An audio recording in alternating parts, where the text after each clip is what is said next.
In the last video, we took a further look at motion under uniform acceleration. And now it's natural to make a pivot to start to think about what it is that causes objects to accelerate. And that turns out to be forces. Now, forces are one of those things that we've already got a half-decent intuitive understanding of. So we'll start there, and then we will refine it and make it more precise. So intuitively, we can think of a force as just being a push or a pull on an object.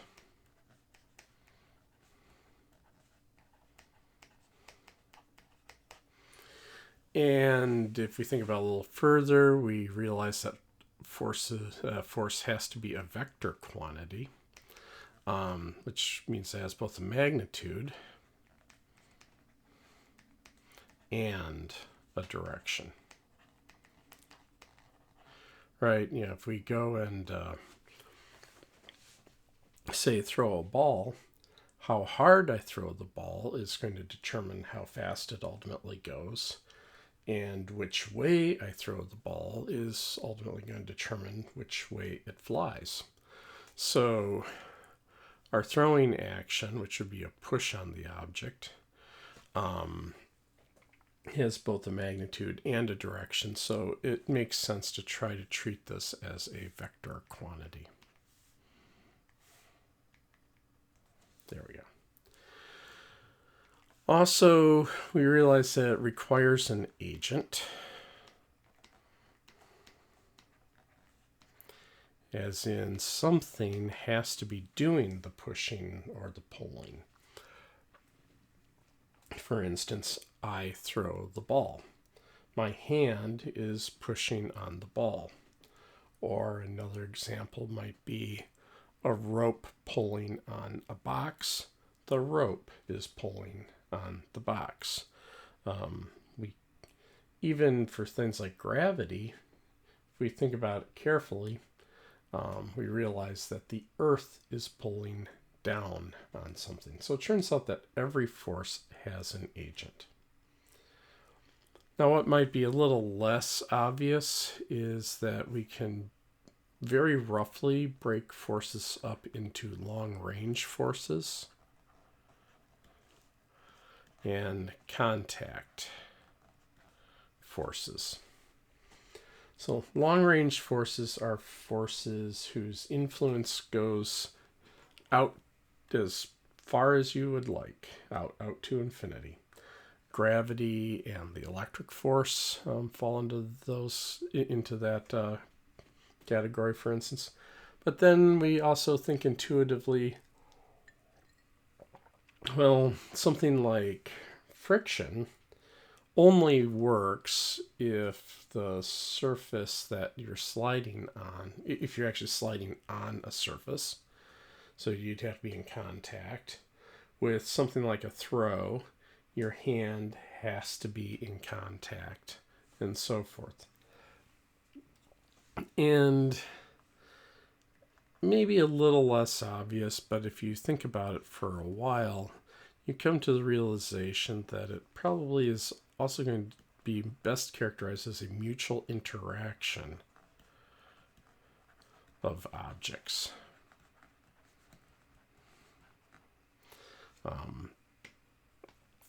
I think we've all run into cases like, say, when you throw a particularly heavy ball, for instance, you find that you can apply a force on the ball, but apparently the ball is also applying a force on you because your hand feels really sore afterwards.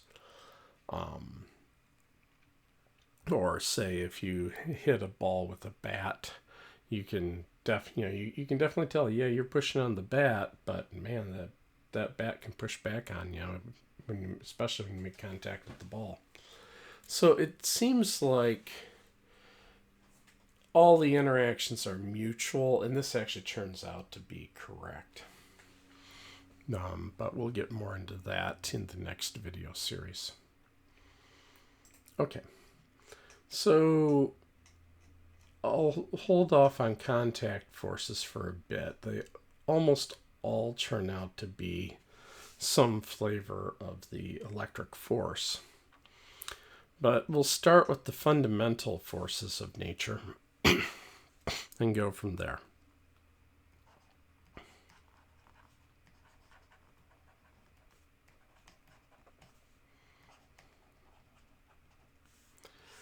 So, as best we currently have it modeled, there appear to be three fundamental forces of nature, but that number might be subject to revision, possibly downward. But more on that as we go on. So I'll start with the weakest of the fundamental forces of nature first, gravity. This is a force that we will be considering in this class. It's got an infinite range.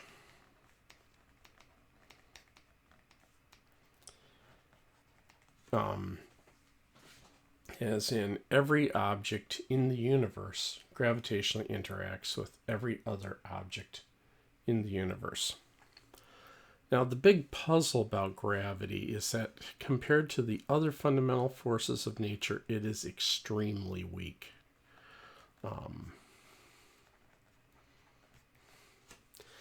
If the strongest of the forces of nature were, say, given an arbitrary rating of 1, some of the other forces would be at like 0.01, 0.001, something like that. And then gravity is not even a billionth as strong, not even a trillionth as strong, not even a quadrillionth as strong as those other forces. It turns out that because of various mechanisms, over long scales, like say between planets or a planet and a physicist who's sitting on the surface of the planet or something like that, over long scales it's significant because it turns out to be the only one left standing. The others all have ways of canceling themselves out, and gravity does not. But it is an open research question as to why it is that gravity is so weak compared to the other forces of nature.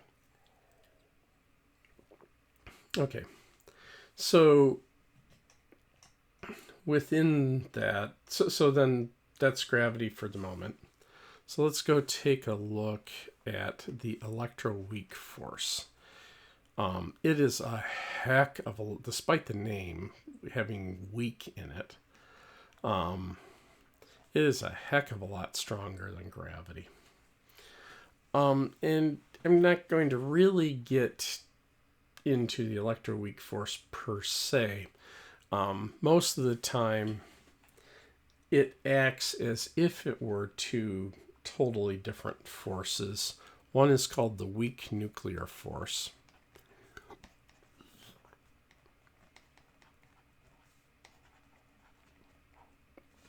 And yes, that does imply the existence of a strong nuclear force. We'll be back to that. It is very short-ranged,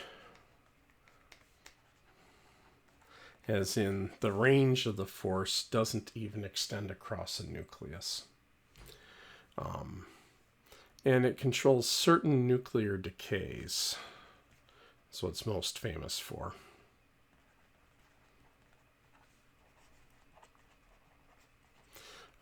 You may have encountered beta decay if you've done a unit on radiochemistry in a chemistry course. That's controlled by the weak nuclear force. The other aspect of the electroweak force is the electromagnetic force.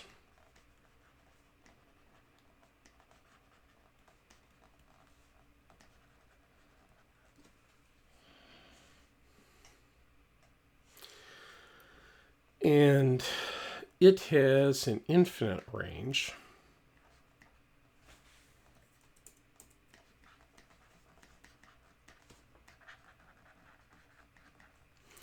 It's fairly strong. Still certainly vastly stronger than gravity. More on that in a second.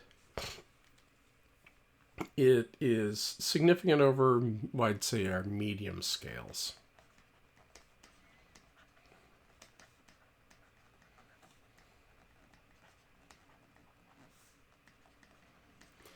This is because even though it is infinite range, there are both positive and negative electric charges.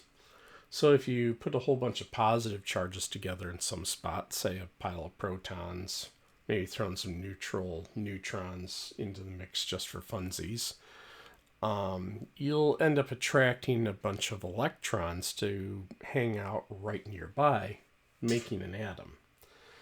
But what this means is once you get any reasonable distance away from the atom, and by this, whenever you say that something's big or small, you should always ask compared to what.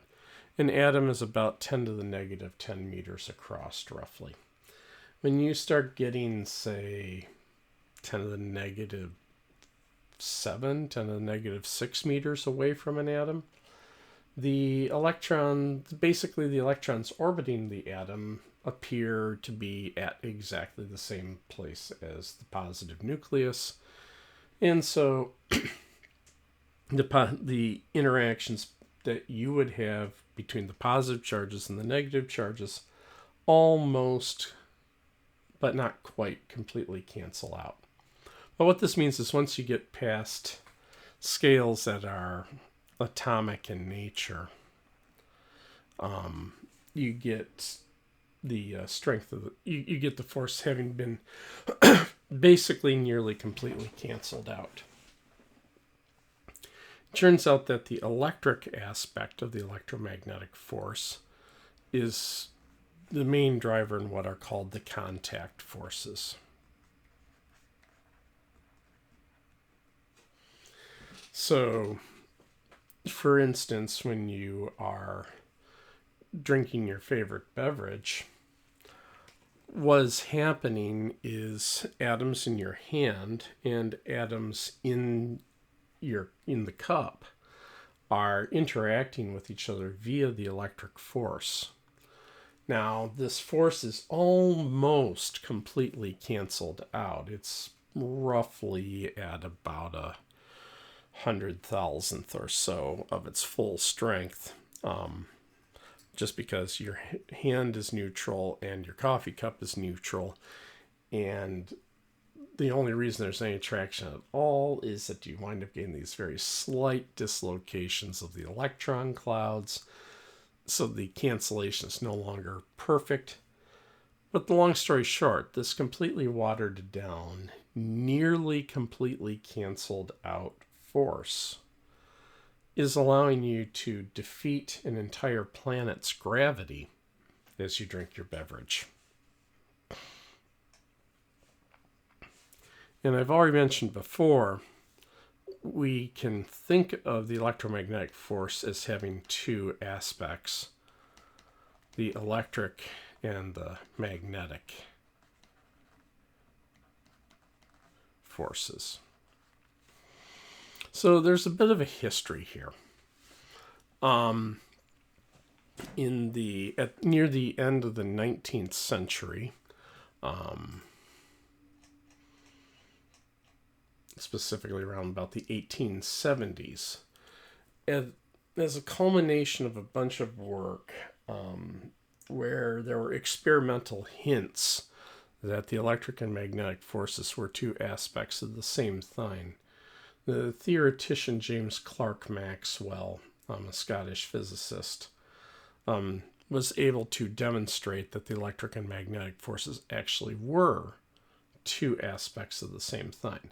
Most of the time they look like two different things, but in certain cases it turns out you have to look at them as a unified whole. And so thus we talk about unifying the electric and magnetic forces into the electromagnetic force.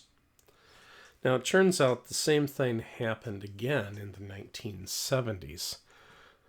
Three workers by the names of Salam, Glashaw, and Weinberg all demonstrated that the weak nuclear force and the electromagnetic force, even though they seem to be radically different kinds of forces, are actually two different aspects of the same thing.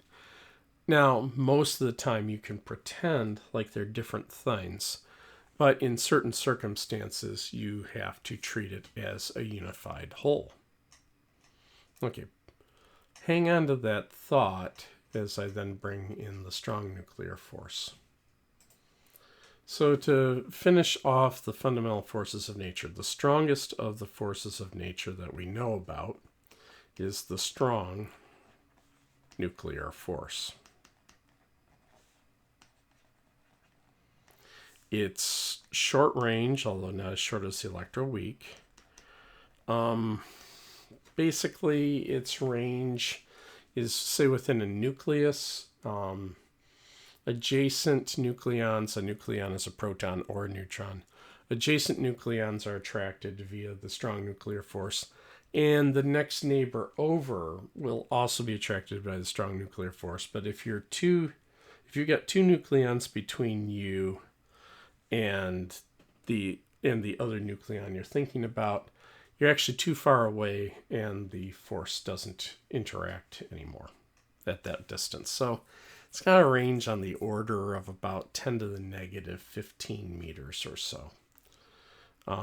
It is the strongest of the forces. It is very strong. And as I've already alluded, it holds nuclei together.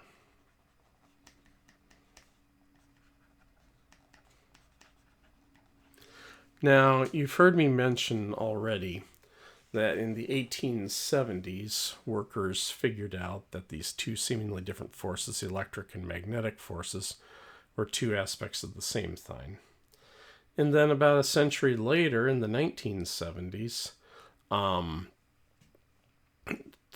workers were able to show that the weak nuclear force and the electromagnetic force were also two aspects of the same thing. So it's natural to wonder, are all of the forces of nature just aspects of the same thing? And the answer is a resounding maybe.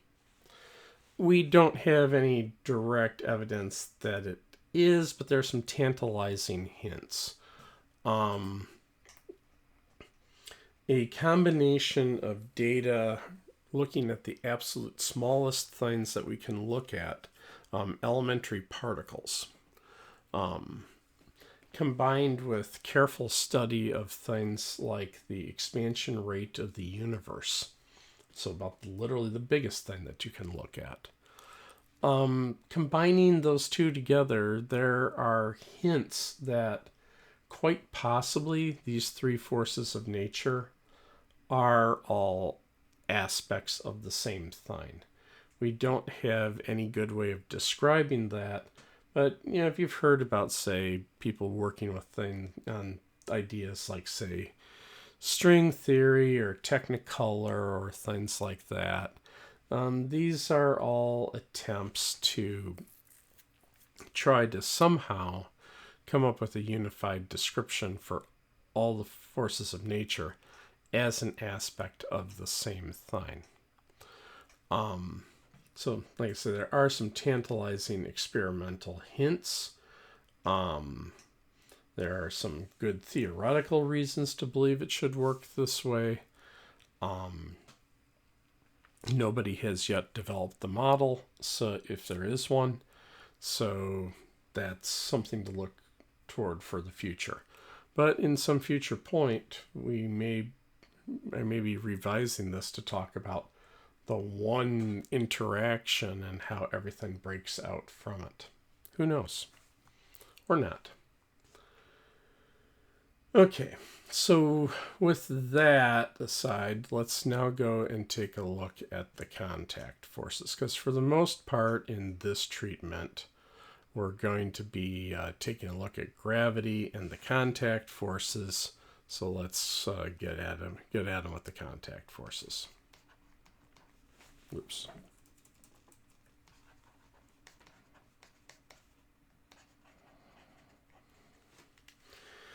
And it turns out that basically all of these contact forces are, as I mentioned before, are bulk models of the electromagnetic force, specifically the electric aspect of it. This has to do with the fact that if you look at any typical material, you'll have, say, about a mole of atoms interacting with about a mole of atoms. And you're going to have to treat this atom on atom. So you're looking at trying to treat 10 to the 23rd atoms interacting with, in one object, interacting with 10 to the 23rd atoms in another object via the electric force. The strictly correct way to do that would be to set up a system of 10 to the 23rd equations, which is completely computationally ridiculous and unfeasible. So what we wind up doing is we develop models for how these bulk interactions work in certain circumstances, and then we give them funny names. So the first of the funny names is going to be the normal force. And this one is a truly funny name.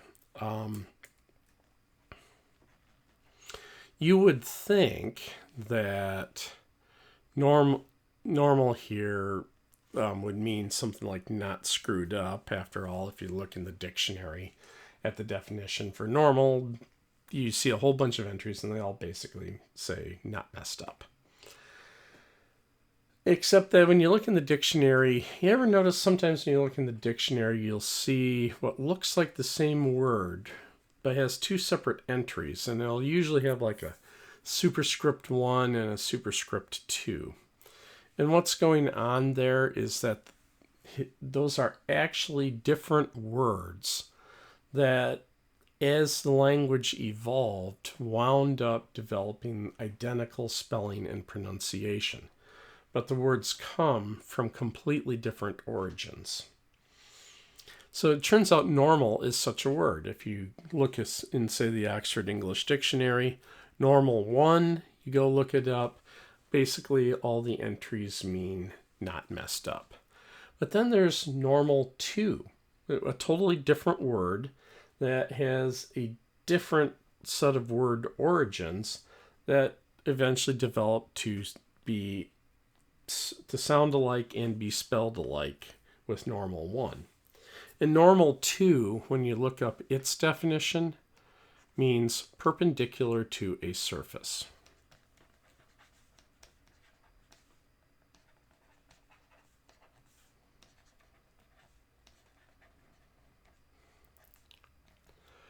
So these are forces that are being exerted perpendicular to a surface. So we can go ahead and start to take a look at how such a thing might work. For instance, if you are sitting down right now, you may wonder how it is that you don't fall through the chair. And this is no small question, because it turns out that almost everything you see in front of you is almost completely empty space. All very, very, very, only a very, very, very small volume of space is actually occupied by matter. Yet your butt seems solid enough and the chair seems solid enough. So what's going on there? Well, in part, the electric force. So let's go and take a look at your seat. So if we go take a look at your seat, it turns out that the adjacent atoms in the seat, or the adjacent molecules in the seat, are interacting with each other via the electric force.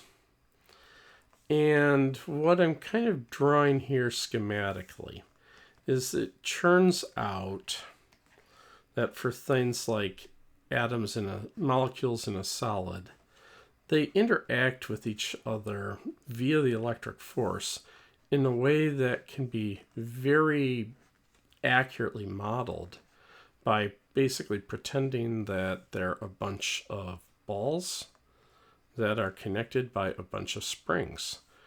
In fact, in organic chemistry labs, when you do infrared spectroscopy, one of the things you do is you actually work out what the spring constants of each of the bonds are. So this model of treating it as a spring is pretty darn accurate. Then, of course, chemists, being the super duper accurate people that they are, then go on to also measure what they call anharmonic corrections, which is then describing, how much does it deviate from a spring. But at first blush, just treating it like a bunch of balls hooked up by a bunch of springs ain't all that bad. So what happens, say, when your rear end comes in contact with the seat? Well, there are atoms in your rear end, and electrically they start repelling the atoms in the seat. Okay. So the atoms in the seat wind up getting dislocated from their original positions, like so. So I'm drawing the new positions of the atoms like this. This will have the effect of, say, shortening these bonds here and making, say, these, have the effect of shortening these bonds here and lengthening these bonds here.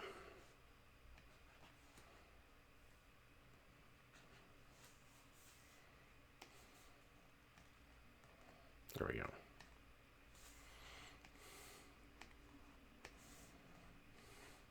Either way, the bonds want to return back to their original length. And so this bond is going to try to pull on this atom this way, but there are adjacent bonds that are keeping that from happening. And similarly, this bond is going to want to lengthen back up, trying to push the atom back up. All of this results in the seat trying to get back to its original shape. And in order to do that, it's going to have to try to push out of the way whatever's on top of it. And so you wind up exerting the normal force. And this bit is perpendicular to the surface. Now, there's also lateral interactions that can be happening with these atoms.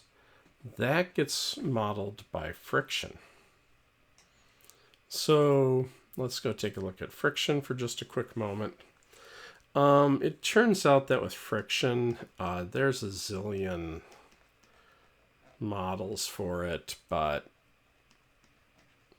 we'll just focus on one picture of it that is correct most of the time.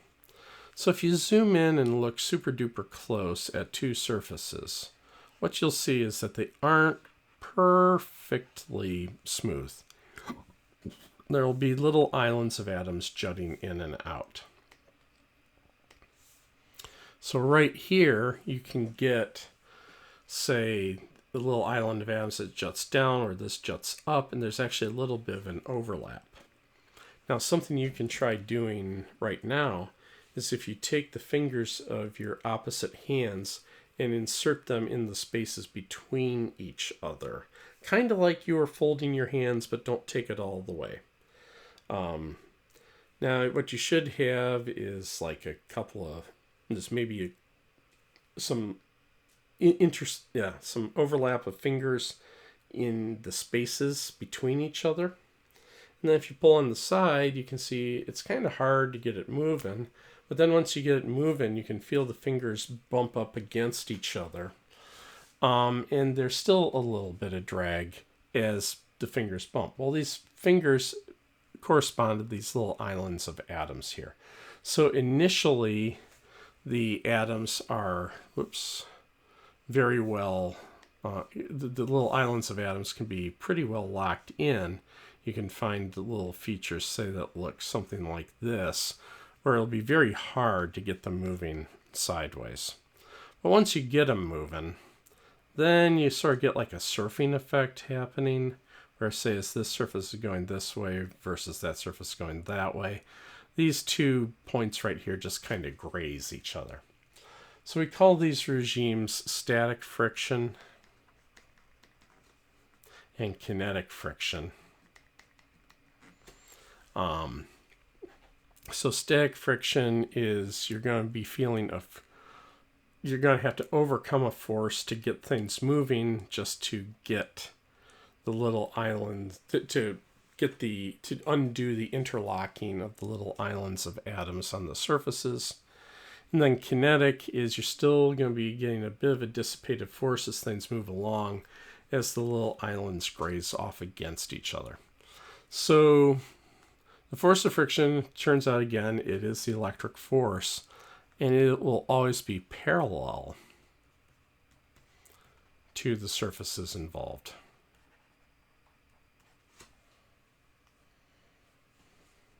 Okay. We can go ahead and continue our little trip here. We can go and take a look, say, at tension or a spring force. These are related, but not quite the same.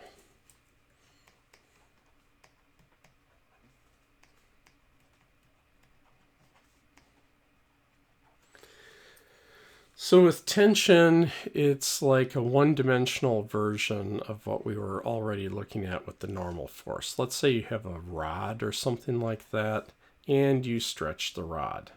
In order to stretch the rod, you're going to have to stretch every single bond in the rod. And those bonds are going to try to return back to their original length. And so they will wind up trying to drag whatever the rod is attached to, so there will be forces due to tension being exerted by the rod on things out over here somewhere. Similarly, with tension, and this also works the same way with a spring. But with a spring, you've also got the possibility that you can compress it and make the bonds shorter, and as a result, they'll try to return back to its original length, pushing things out of the way. With tension, like with a string or something like that, though, that isn't going to happen. Because of the nature of the bonds you have there, the bonds can stay the same length, but they just don't stay in a line anymore. So this is the old thing about you can't push on a string, and yes, don't talk to me about a string that's been in a puddle in the wintertime. Because then we're back to a spring force.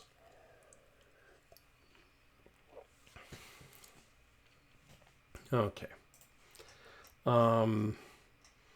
Also, just to kind of finish this out, a couple that are less obvious are going to be drag and thrust, which again are basically the same thing. The only difference is the direction of them.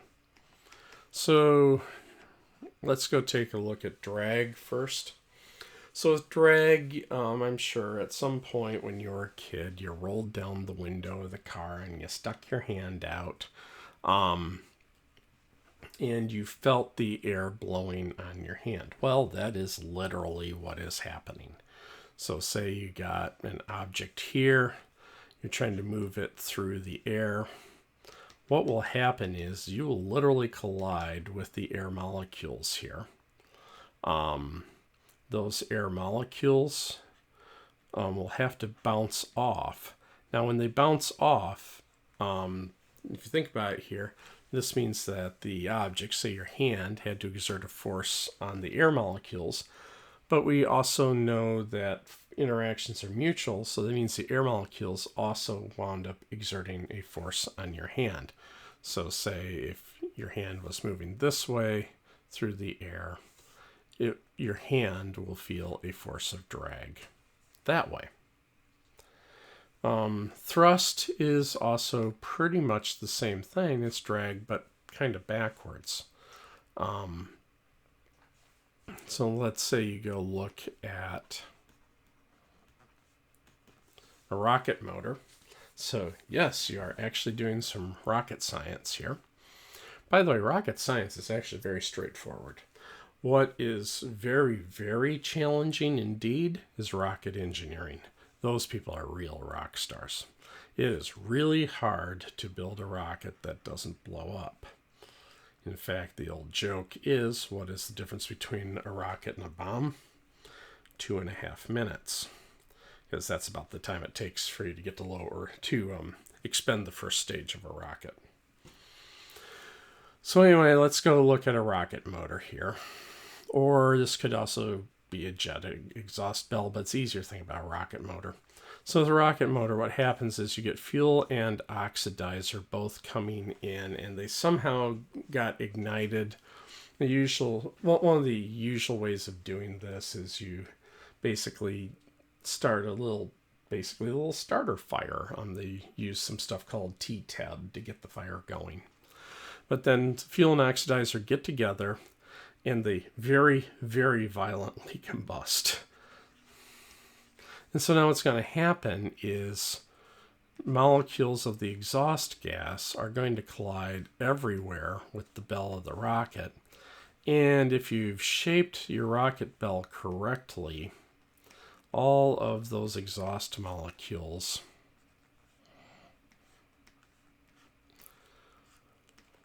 wind up bouncing straight down.